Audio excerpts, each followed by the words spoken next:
1976 में एक PhD holder student Samuel smithy man ने एक बहुत अजीब सा एडवर्टीजमेंट छपवाया था लॉस एंजलिस के कई न्यूज़पेपर में। वो अपनी रिसर्च के लिए रेपिस्ट को ढूंढ रहे थे। वो अपने फोन की घंटी बजने का इंतजार कर रहे थे और श्योर नहीं थे कि कोई कॉल भी करेगा या नहीं। लेकिन लास्ट में करीब 200 लोगों ने कॉल किया उनको, जिसमें से थे कंप्यूटर प्रोग्रामर जिन्होंने अपनी गर्लफ्रेंड का रेप किया था, एक पेंटर जिन्होंने अपनी जान पहचान के आदमी की बीवी का रेप किया था, और कई और लोग जिन्होंने इनमें से करीब 50 लोगों का इंटरव्यू किया था और एक पेपर पब्लिश किया। और इन इंटरव्यू के जरिए जो उनको फाइंडिंग मिली वो बहुत ज्यादा अलग नहीं थी मधुमिता पांडे के फाइंडिंग से, जिनके बारे में उन्होंने 2 साल पहले रिसर्च किया था। मधुमिता पांडे 22 साल की थी जब उन्होंने पहली बार तिहाड़ जेल में कदम रखा था एक कन्विक्टेड रेपिस्ट के इंटरव्यू लेने के लिए। अपनी रिसर्च के दौरान उन्होंने 122 कन्विक्टेड रेपिस्ट का इंटरव्यू किया।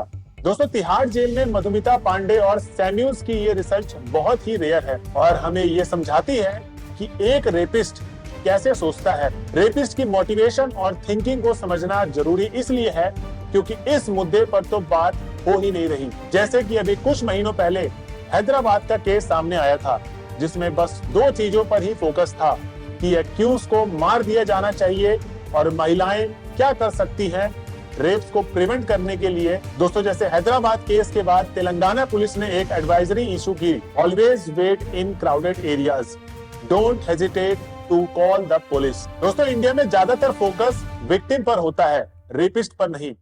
पर साइकोलॉजिकल ऑफ वायलेंस के जर्नल के एडिटर भी इस बात से सहमत है कि हम रेप को तब तक नहीं समझ पाएंगे जब तक हम रेपिस्ट को नहीं समझ पाएंगे। इसलिए इस वीडियो में हम ये समझने की कोशिश करेंगे कि रेपिस्ट के क्या मोटिवेशन होते हैं, वो ऐसा क्यों करते हैं और इस चीजों का क्या सॉल्यूशन हो सकता है। हैदराबाद के रेप कांड में पकड़े गए 4 अभियुक्त पुलिस इनकाउंटर में मारे गए हैं। ये इनकाउंटर हैदराबाद से 50 किलोमीटर दूर महबूब नगर जिले के चटनपल्ली गाँव में हुआ। On Friday, a foreign tourist in India put up a video on Instagram. She had bruises on her face. She had been gang raped by 7 men during her trip. ताली कभी एक हाथ से नहीं बजती, दोनों हाथों से बजती है। ये चीज़ देखी जाए। अगर कोई शरीफ लड़की होती है रात को 9 बजे मतलब नहीं घूमती है, लड़के भी उतना उससे ज़्यादा जिम्मेदार है रेप के लिए, ये लड़के हैं उससे ज़्यादा।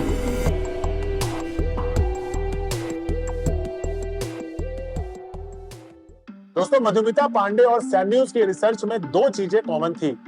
हर भयानक रेप के बाद मीडिया और हम कई बार रेपिस्ट को बोलते हैं कि वो एक राक्षस थे, जानवर थे, दरिंदे थे, क्योंकि कोई मनुष्य ऐसी चीज नहीं कर सकता और ये काम एक जानवर ही कर सकता है।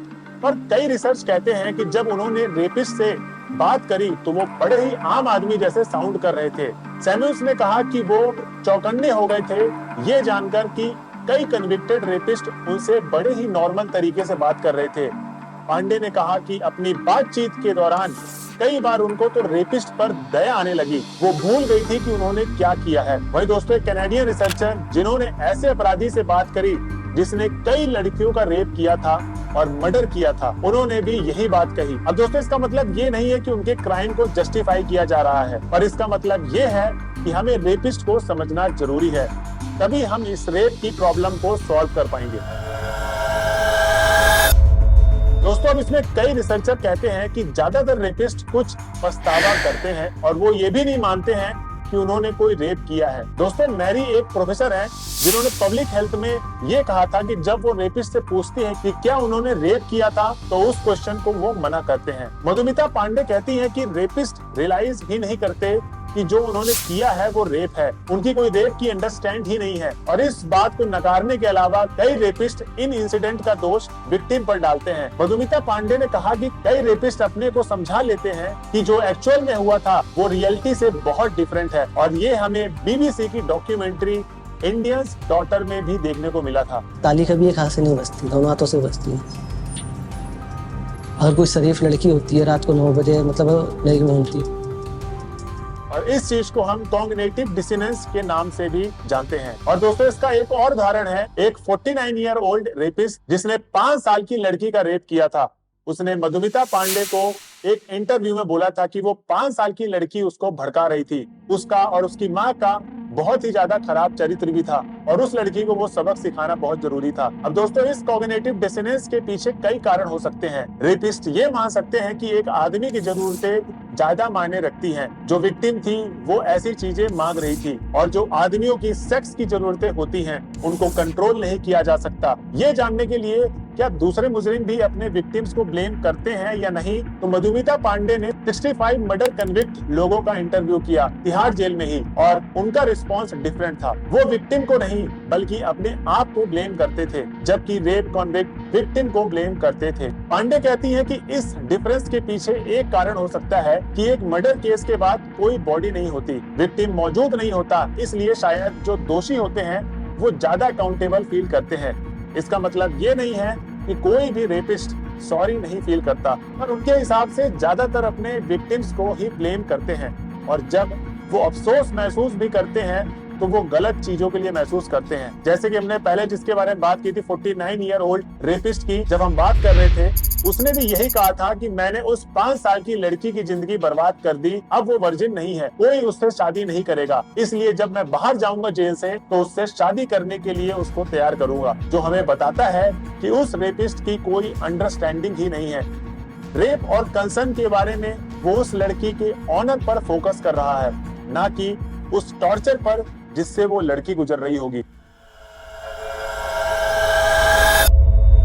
अब दोस्तों, ये चाहे ऑब्जर्वेशन कई सारे रेपिस्ट पर अप्लाई करती हो और किस कारण की वजह से वो रेप करते हैं, वो 2 भागों में डिवाइड है। एक साइड पे वो लोग हैं जो ये कहते हैं कि बायोलॉजिकल या फिर एवोल्यूशनरी रीजंस की वजह से। इस बायोलॉजिकल रीजन के पीछे एक एक्सप्लेनेशन ये है कि ये रिप्रोडक्टिव स्ट्रेटजी है जिससे उनका स्पर्म स्प्रेड आउट रहे और उनका वंश जारी रहे। अब दोस्तों, अगर आप इस थ्योरी में बिलीव करते हो कि इसका मतलब ये भी है कि हर पुरुषों में सेक्सुअल वेलनेस की क्षमता होती है। दूसरी थ्योरी ये कहती है कि सेक्सुअल वायलेंस सोसाइटी, कल्चर या फिर पूरे मैन मेड रीजंस की वजह से होती है।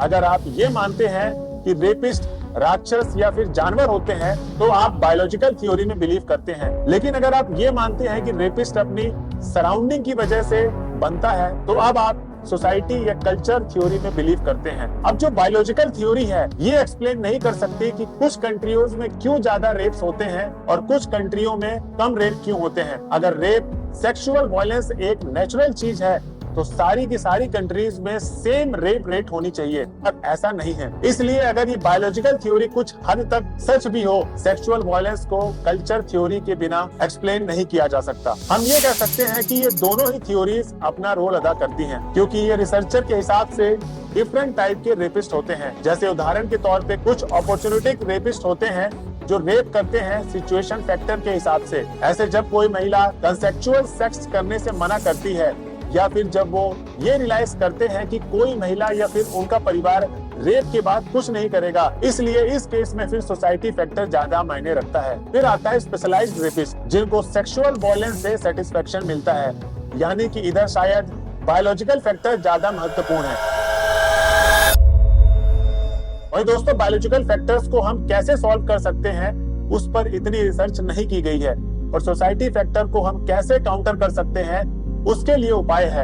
और पहला उपाय ये है कि हमें ये मानना होगा कि हमारी सोसाइटी में एक प्रॉब्लम है, और अगर हम रेपिस्ट को एक राक्षस या फिर एक जानवर बुलाएंगे तो उससे सारा दोष बस रेपिस्ट पर चले जाता है और हमारी सोसाइटी पर नहीं, बल्कि फोकस हमारी सोसाइटी पर होना चाहिए। जैसा हमने आपने पिछले वीडियो में डिस्कस किया था कि डेथ पेनल्टी से प्रॉब्लम सॉल्व नहीं हो सकती, मोस्ट लाइकली प्रॉब्लम और बिगड़ जाती है। ये बस एक शॉर्ट टर्म सॉल्यूशन है जो पब्लिक को सेटिस्फेक्शन दे देता है, पर प्रॉब्लम नहीं सॉल्व होती इससे। जस्टिस वर्मा कमेटी, जिसको ऑर्गेनाइज किया गया था निर्भया के 2012 के रेप के बाद, उन्होंने भी अपनी रिपोर्ट में यही कहा था कि डेथ पेनल्टी कोई सॉल्यूशन नहीं है। हमें ये समझना होगा कि इस प्रॉब्लम का एक गोल्डन सॉल्यूशन नहीं है। हमारी सोसाइटी को कोई एक या फिर एक दिन में बदला नहीं जा सकता। और सोसाइटी क्या है? सोसाइटी में हम हैं, हमारा परिवार है, हमारा स्कूल है, जिन लोगों के साथ हम रहते हैं, उठते हैं, जो मूवीज हम देखते हैं, और जब तक हम इन सारी चीजों को बदलते नहीं हैं, तब तक इस प्रॉब्लम को सॉल्व नहीं किया जा सकता। अभी भी कई बार लड़कियों को पेट में ही मार दिया जाता है,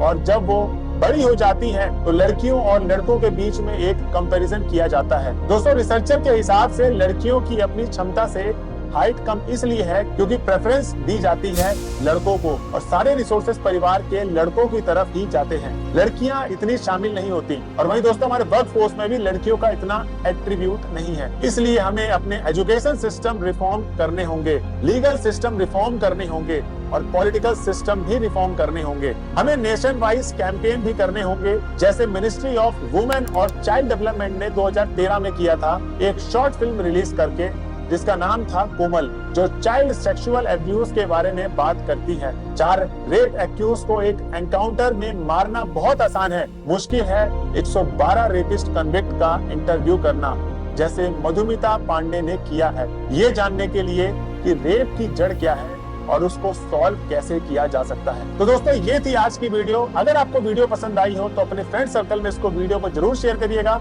और जिस किसी ने अभी तक हमारे चैनल को सब्सक्राइब नहीं किया तो प्लीज बेल नोटिफिकेशन ऑन कर ले और सब्सक्राइब की बटन ऑन कर ले, जिससे हमारा कॉन्फिडेंस बढ़ता रहे। तो दोस्तों, ये थी आज की वीडियो। मिलते हैं अगले वीडियो में, जब तक के लिए जय हिंद दोस्तों।